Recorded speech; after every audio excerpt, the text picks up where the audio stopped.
Kongko bareng Gus Ipung di kantor Pokokberita.com, dari COVID-19 hingga upaya pengumpulan energi Nur Muhammad Malang, ada yang istimewa di kantor Pokokberita.com, Senin, tanggal 11 Oktober tahun 2021, kemarin.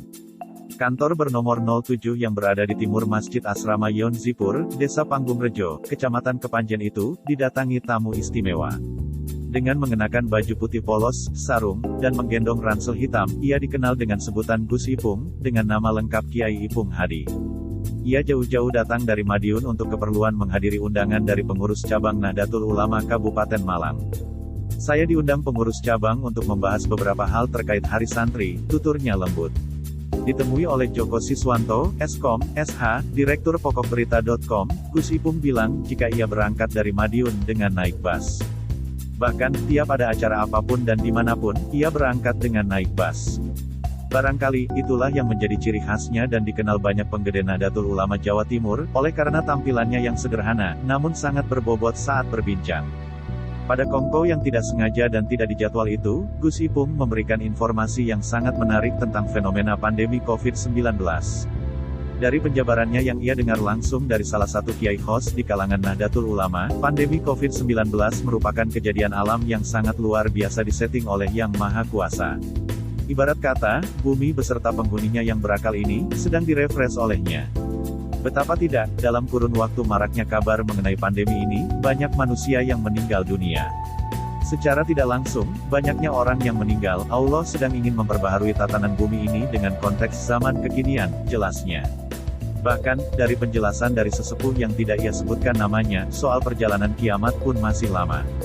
Karenanya, dalam perenungan kongko itu, Gus Ipung sangat bersyukur tentang adanya petuah dari orang-orang host yang masih ada di Indonesia ini. Ia pun mulai mempersoalkan, bagaimana jika masa depan kemudian, orang-orang host yang dengan tirakatnya, dengan kedekatannya kepada Allah, telah sirna.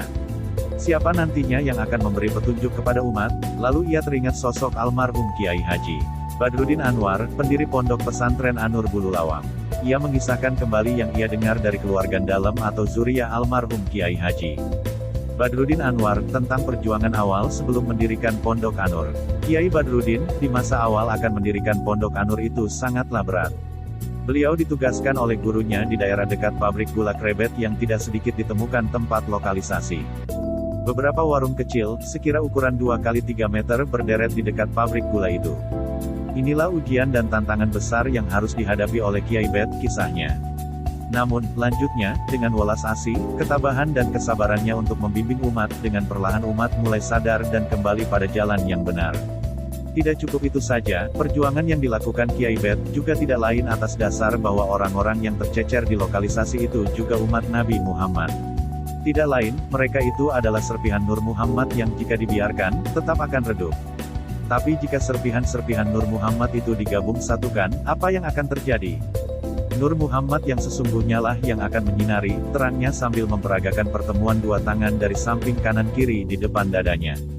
Tidak hanya Kiai Badrudin, lanjutnya, kita juga mengenal bagaimana perjuangan Kiai Haji Hamim Jazuli yang akrab dengan panggilan Gus Mik.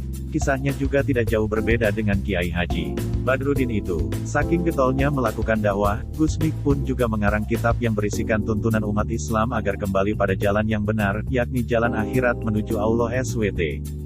Kitab itu dikenal dengan judul Zikrul Ghafilin. Dari penelusuran redaksi Pokokberita.com, kitab yang dikarang oleh Gus Mik itu, berisikan tentang bagaimana seseorang berusaha untuk mendekatkan diri kepada Allah SWT, dengan cara berzikir. Dalam sebuah keterangan, menurut Gus Mik, fadilah utama Zikrul Ghafilin adalah murni tujuan akhirat, murni kebahagiaan di akhirat. Dan biasanya, orang yang benar-benar menata akhiratnya, urusan duniawinya juga akan ikut serta. Wallahu a'lam, oleh Royhan.